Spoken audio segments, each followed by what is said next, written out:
नमस्कार। बड़ी गर्मी पड़ रही है साहब, दिन में गर्मी, रात को गर्मी, लाइट चली जा रही है, बड़ी सारी दिक्कत हैं। जैसे कोई हमको टॉर्चर कर रहा हो, इतनी गर्मी। रात तक गर्मी चल रही है, रात में भी आप घर से नहीं निकल सकते, इतनी गर्मी तो क्यों पड़ रही है, इसको हम समझने की कोशिश करेंगे। और ये पढ़ने के पीछे हम क्या कर सकते हैं, मेरा आपका क्या रोल है। जहाँ तक मेरी समझ में, हम और आप कुछ नहीं कर सकते, झेल सकते हैं केवल। क्यों? क्योंकि इसके पीछे कुछ बड़े फैसले लेने वाले लोगों की, दुनिया के लोगों की हाथ है। क्या है मामला? मामला सीधा सा ये समझ लीजिए कि अब 2030 तक ऐसी गर्मी पड़ेगी, आपको झेलनी पड़ेगी। ये कौन कह रहा है? ये वर्ल्ड मेट्रोलॉजिकल ऑर्गेनाइजेशन कह रहा है। जैसे मौसम विभाग होता है भारत का, दुनिया का मौसम विभाग होता है, उसको चलाता है संयुक्त राष्ट्र। तो जो संयुक्त राष्ट्र का मौसम विभाग है वो कह रहा है कि ये जो 48 डिग्री से ऊपर का तापमान राजस्थान में दिख रहा है, दूसरी चीज़ें ये ऐसे ही चलेंगी। और भारत में ख़ास तौर पे ये गर्मी रहने वाली है, रहने वाली तो पूरी दुनिया में, लेकिन भारत में भी बहुत तगड़ा वाला इसका असर होने वाला है। सबसे गर्म साल कभी भी बन सकता है अब से लेकर 30 के बीच में, कि भाई इतिहास की सबसे ज़्यादा गर्मी पड़ रही है। ये दुनिया का औसत तापमान 1.5 डिग्री की सीमा को अस्थायी रूप से पार कर सकता है। और कुल मिला के इनकी तमाम सारी चीज़ों में घुसने से अच्छा अपन सरल भाषा में आ जाते हैं। भाई ये गर्मी क्यों पड़ रही है, और ये जो क्लाइमेट की भाषा है, इस भाषा का मतलब क्या है, आज इसी पे बात करेंगे। और आप अच्छी तरह से समझ जाएंगे कि इस गर्मी के पीछे जिम्मेदार कौन है।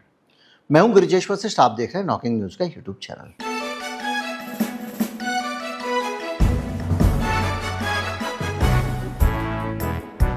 गर्मी क्यों पड़ती है? अभी तक जो हिसाब किताब है, देखो इस सूरज तो वही है, उतनी तेज चल रहा है, वो तो 200 वाट का बल्ब है तो 200 वाट ही चल रहा है, ठीक है। और हम भी जो हैं वो 200 वाट के सामने ही खड़े हुए हैं, और सूरज हमसे उतना ही दूर है, कोई बहुत अंतर नहीं है। अगर जो अंतर भी है उसका कोई बहुत फ़र्क नहीं पड़ता, मतलब धरती जो नज़दीक जाती है, पिछले साल भी गई थी, वो तो उतना ही दूर है। तब गर्मी ज़्यादा क्यों पड़ रही है? ये क्लाइमेट चेंज क्यों हो रहा है? ज़्यादातर लोग कार में हम बैठे हुए हैं, हम सभी कार में बैठे हुए हैं, और जब हम अपनी कार में बैठने जाते हैं और धूप में खड़ी हुई है कार, भाई साहब बंद है कार, और जब आप उसको खोल के घुसते हो अंदर और या सीट पे बैठते हो तो वही अम्मा हो जाता है भाई साहब मामला। और 5 मिनट तक गाड़ी ठंडी होने का नाम नहीं लेती है। ठंडी कैसे होती है? जब आप उसके शीशे खोल देते हो। तो ये कार के अंदर गर्मी आ कहाँ से रही है? गर्मी तो वही है, वही सूरज है। कार के बगल में जहाँ आप खड़े हुए हो, कोई चीज़ रखी हुई है, वहाँ पर सूरज उतनी गर्मी पैदा नहीं कर रहा जितनी बंद कार के अंदर कर रहा है। इसका एक साइंटिफिक लॉजिक ये है कि आसमान से जो गर्मी आई वो गर्मी कार के अंदर घुसी, पर कार से बाहर नहीं निकल पा रही है, ट्रैप हो गई है। शीशे खोलते हो, गर्मी रिलीज हो जाती है। अब अगर इस पूरी धरती को आप एक कार मान लें, अब धरती को अगर आप एक कार मानेंगे तो ऊपर सूरज से धरती पे आई किरण, किरण वाली नहीं, मतलब सूरज की किरण। अब सूरज की किरण आई भाई साहब, अब किरण फंस गई गुंडों में, वापस नहीं जा पा रही है। क्यों? धरती पे टकरा के उस किरण को वापस जाना चाहिए और गर्मी को भी डिस्पर्स हो जाना चाहिए। कहाँ पे? अंतरिक्ष के अंदर। लेकिन वो नहीं हो पाती है। क्यों? क्योंकि हमारा जो वायुमंडल है उस वायुमंडल में फंस के रह जाती है। क्यों फंस जाती है? पहले तो नहीं फंसती थी। इसलिए फंस जाती है क्योंकि वायुमंडल के अंदर ऐसा प्रभाव पैदा हो गया है कि ज़मीन पे आती है, एक बार आ गई गाड़ी के अंदर गर्मी तो गाड़ी से बाहर नहीं जा रही है, क्योंकि वायुमंडल ने गर्मी को कैद कर दिया धरती के अंदर। क्यों? क्योंकि उसमें कुछ ऐसी गैसेस आ गई हैं जो गर्मी को बाहर निकलने नहीं देती हैं, और वो गैसेस हैं कार्बन से बनी हुई गैसेस। सीन आप समझ गए होंगे। सूरज की गर्मी को जब आपको कैद करना हो तो आपने देखा होगा बहुत सारे जो माली होते हैं या बहुत सारे जो नर्सरी वाले होते हैं या जो लोग घर में प्लांटेशन करते हैं, वो हरे रंग के पर्दे का एक टेंट सा लगा देते हैं। उसके अंदर उसमें क्या होता है, गर्मी आती तो है, उससे भी बाहर नहीं जाती है। तो उसके अंदर जो होता है वो ग्रीन हाउस है, वो जिसके अंदर रखा जा रहा है, इसीलिए इसको कहते हैं ग्रीन हाउस इफेक्ट। अभी तक आप एकदम स्पष्ट हो गया होगा आपको। तो ये जो कार्बन वाली हवा है, जो गैसें गई हैं, वैज्ञानिक ऐसा मानते हैं, इसमें बहुत सारी राय हैं, अलग अलग तरह की समझ है बहुत सारी दुनिया में। कुछ लोग मानते हैं कि षड्यंत्र के तहत हो रहा है, कुछ लोग कह रहे हैं इसको पैदा किया जा रहा है, कुछ लोग, बहुत सारी चीज़ें हैं और सबके अपने तर्क हैं। फिलहाल मैं उस पर जाना नहीं चाह रहा हूँ। तो गर्म हो गया भाई साहब, आपकी गाड़ी अंदर से गर्म हो गई, आपकी धरती गर्म हो गई। अब आपकी गाड़ी के शीशे बंद किसने किए, ये बड़ा सवाल है।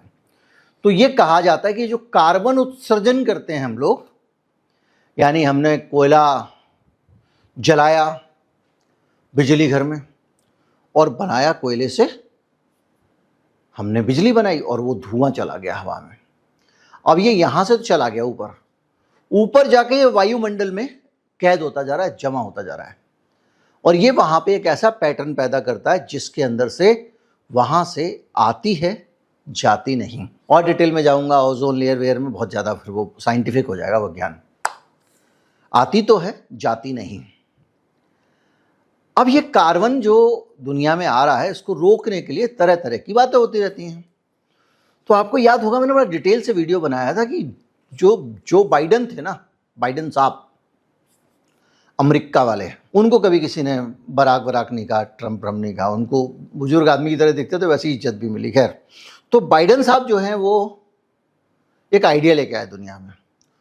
बोले कोई भी देश जितना कार्बन हवा में छोड़ेगा उतना कार्बन नष्ट भी करेगा भाई, सीधी सी बात है।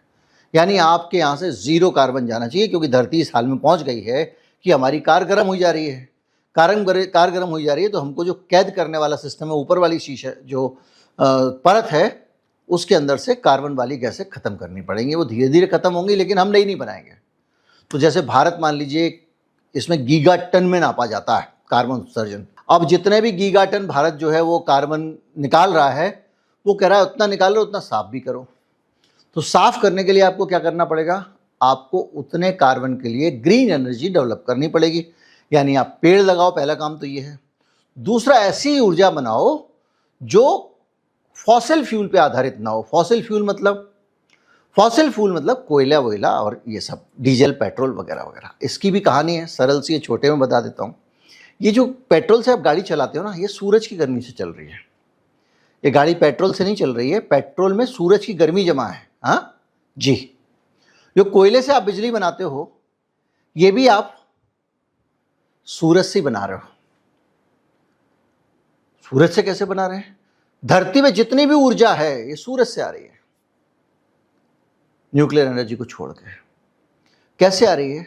सूरज से जब आता है प्रकाश, उससे होता है प्रकाश संश्लेषण। प्रकाश संश्लेषण से वातावरण का कार्बन पेड़ अपने अंदर जमा कर लेता है और ऑक्सीजन छोड़ देता है कार्बन डाइऑक्साइड के अंदर से। ये प्रक्रिया चली आ रही है सदियों से क्या, हजारों साल से। तो पेड़ जो कार्बन अपने पास जमा कर लेता है, एक दिन उसका बुढ़ापा आता है और वो पेड़ मर जाता है, या उसको आदमी काट ले। तो अब आपने जब लकड़ी जलाई, वही कार्बन जो सूरज का उसने जमा किया था अपने पास में, वो एनर्जी है जो उसने अपने अंदर स्टोर की है, वो फिर वातावरण जलने लगता है और वातावरण में जाने लगता है। जब कोयला बन जाती है वो लकड़ी ज़मीन में दबे तब भी वो एनर्जी ही है और वो सूरज वाली एनर्जी है। जब वो कच्चा तेल बन जाती है ज़्यादा तापमान में, दबाव के अंदर, ज़मीन के अंदर, तो वो भी सूरज की एनर्जी है। उसको जब रिफाइन करके आप पेट्रोल डीजल बनाते हो तो वो भी सूरज की एनर्जी है।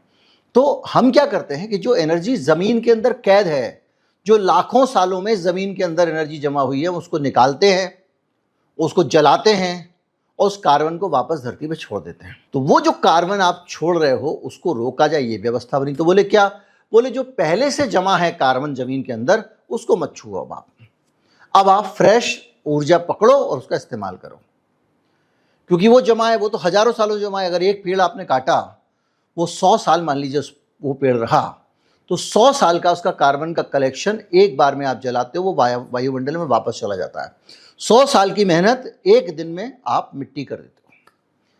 तो इस व्यवस्था के अंदर सरलता से अगर समझें तो व्यवस्था बनाई गई कि आपको ग्रीन एनर्जी पे जाना, मतलब ऐसी ऊर्जा पे जाना है जो कि पुरानी जमा की गई ऊर्जा को खर्च करके ना बने, यानी कि कहा गया कि नेट जीरो यानी शून्य उत्सर्जन पे आप ले आओ।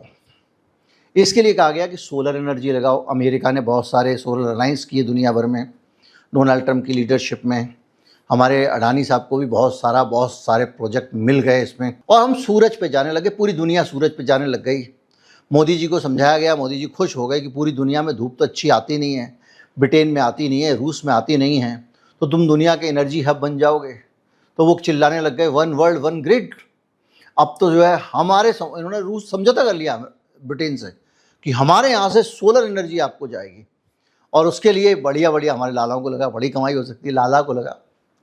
उन्होंने खूब सारे प्रोजेक्ट लगाए, जगह जगह खेती बंद करो, लगाओ भाई साहब सोलर, दूर दूर किलोमीटर के सोलर लग रहे हैं।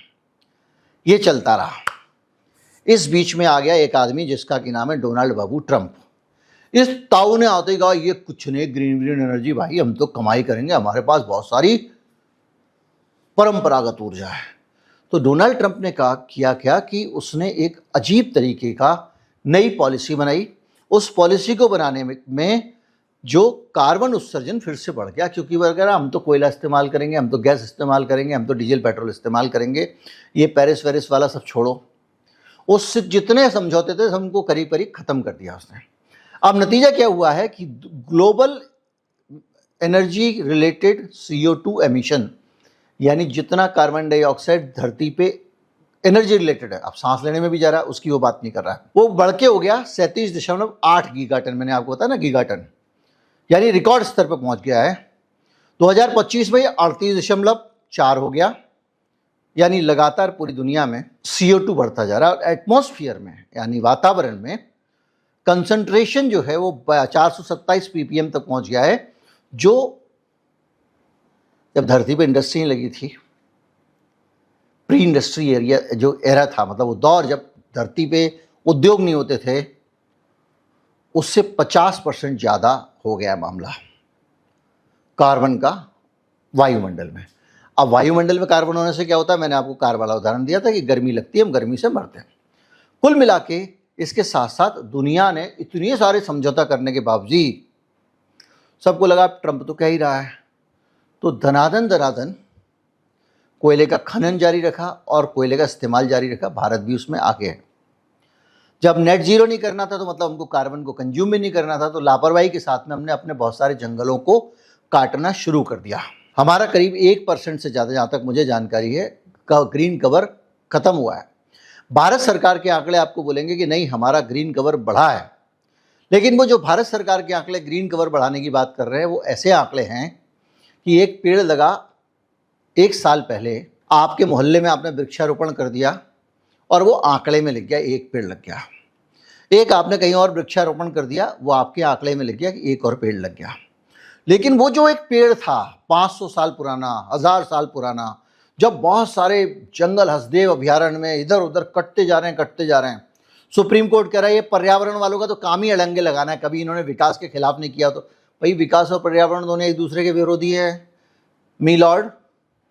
अगर विकास जो है वो पर्यावरण का हितैषी कैसे हो सकता है, और जो आदमी पर्यावरण की, इंसान की ज़िंदगी की, क्वालिटी ऑफ लाइफ की बात करेगा वो विकास के इस चीज़ के खिलाफ ही बोलेगा। बहरहाल तो हुआ ये कि हिंदुस्तान में भी अंधाधुंध पेड़ काटे गए हैं, और उस पेड़ काटने के कारण हमारी जो कार्बन है, पेड़ों को काटने के कारण वो बाहर आया, जो जमा रखा हुआ था, मार मार के गंदगी वंदगी सब ज़मीन में जो दबा दी गई थी वो फिर से बाहर आ रही है।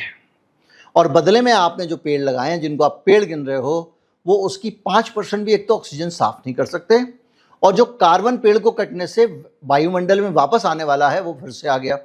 इसके कारण जो है वो बहुत सारे आंकड़े हैं, और मैं आपको वो आंकड़े भी बता ही देता हूँ। दुनिया भर में कोयले की डिमांड लगातार बढ़ रही है। 2020 में गिरावट जरूर आई थी, लेकिन 2021 में 7.7% रिबाउंड हो गया, जो कम हुई थी कोविड में वापस आ गई। 2022 में 4.4, 2023 में 2.3, ये बढ़ती जा रही है। और 24-25 में 8.79 BT, और 2025 में 8.875 BT का रिकॉर्ड अनुमान बना। यानी कुल मिला के रिन्यूएबल एनर्जी एक तरफ बन रही है, दूसरी तरफ कोयला भी लगातार आता जा रहा है। भारत के आंकड़ों पे आते हैं तो भारत में 70% बिजली कोयले से बन रही है, उसके अंदर कोई बदलाव नहीं आया है। हीट वेव के कारण पावर डिमांड रिकॉर्ड स्तर पर पहुंच गई। ये भी एक अजीब सा साइकिल है, यानी आप कोयले से बिजली बनाओगे, वो कोयले की बिजली ऊपर जाएगी, कोयला ऊपर जाएगी, धुआं, पॉल्यूशन, वो वहाँ से इसको एकदम चैम्बर बना देगा। चैम्बर बना देगा तो आपको इस गर्मी लगेगी तो आप एसी चलाओगे और दूसरे काम करोगे। एसी चलाने से भी गर्मी आपके दिमाग में कई बार आती होगी, नहीं आई हो तो समझ लीजिए। एसी करता क्या है? एसी घर के अंदर की ठंडक को बाहर फेंक देता है, तो आपको लगता है कि एसी में से गर्म हवा निकल रही है, तो उस वजह से गर्मी नहीं बढ़ती है, क्योंकि एक शहर में जितनी गर्मी है उतनी है ही। फिर एसी कैसे बढ़ा देगा? एसी ऐसे बढ़ा देगा, एसी बिजली ज़्यादा खर्च करता है और बिजली बनाने के लिए कोयला ज़्यादा जल रहा है, उससे पर्यावरण को एसी खराब करता है सबसे बड़ा। थोड़ा बहुत जो गैसेज वगैरह रिलीज होती हैं। इसके अलावा जो हमारा नया अर्बन स्ट्रक्चर बन रहा है, पहले के शहर होते थे छोटे छोटे पतली गलियाँ होती थी, उसके अंदर धूप ज़्यादा पेनिट्रेट नहीं कर पाती थी, आप दिन में भी जाओ ठंडक होती थी। अब आने लगी कांच की बिल्डिंग है, और कांच की बिल्डिंग का मतलब क्या है? सूरज की रोशनी अंदर जाएगी कार की तरह और बाहर गर्मी नहीं निकलेगी, तो वो तपती हैं, तुमको ठंडा करने के लिए एसी चलाना पड़ता है, और जब एसी चलता है तो बहुत सारी हीट की ज़रूरत होती है। यानी जो पूरा हमारा विकास का मॉडल है वो आदमी को भुट्टा बना के भून देने वाला है। और इससे ज़्यादा सबसे बड़ी बात यह है कि 70% बिजली आप अगर चलाओगे, कैसे काम चलेगा? अच्छा, जो सड़कें हम बनाते हैं वो भी तारकोल की बनाते हैं, काली काली सड़क, पूरा काला रंग जो है ना गर्मी को सोखता है, वो सोखता जाता है। पेड़ कम कर दिए हैं आपने, काट रहे हो गाड़ी, और इस सब वजह से एसी की एग्जॉस्ट भी गर्मी तो बढ़ाते ही है, पर जो मेन उसका कारण है वो वहाँ पे है। तो इन सब चीज़ों को मिला के समस्या और बढ़ गई, क्योंकि वेटलैंड हमारे यहाँ पे कम हो गए, ग्रीन कवर घट गया, ओपन लैंड कंक्रीट बढ़ती चली जा रही है और शहरीकरण होता जा रहा है। पुराने शहरों में मैंने आपको बताया आंगन होते थे, वेंटिलेशन का इंतज़ाम होता था, मिट्टी का इस्तेमाल होता था घरों में, तपती नहीं थी, वो हरे पेड़ होते थे, सब खत्म हो गया अब। लेकिन कुल मिला के ये है कि हम एक ऐसी अवस्था में पहुंच गए हैं जिसमें संयुक्त राष्ट्र कह रहा भाई साहब 5 साल तक आपका बैंड बजेगा। और आपको एक चीज़ बहुत साफ हो गई होगी कि ये बैंड क्यों बज रहा है। ये जो कटते हैं ना पेड़, जिनको लोग कहते हैं कि पर्यावरण वाले आके हमारे भी लॉर्ड कह रहे थे आके तो विकास रोकते हैं, ये सब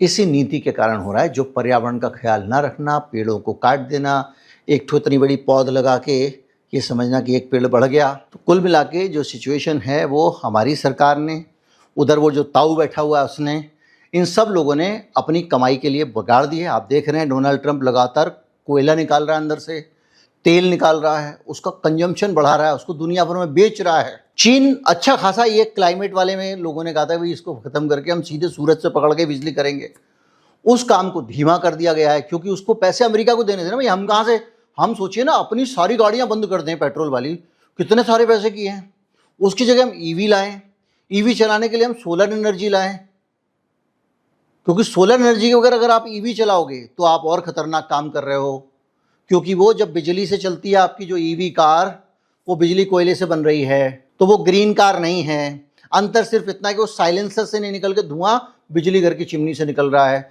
साइलेंसर से तो पेट्रोल का धुआं निकलता है, कम प्रदूषण वाला होता है, वो तो काला धुआं निकल रहा है। एनर्जी उतनी होती है, अगर इंजन को खींचने के लिए अगर कोई एक मात्रा एनर्जी की चाहिए, उतनी मात्रा चाहिए, चाहे वो बिजली घर में बना लो, चाहे आप पेट्रोल से बना लो।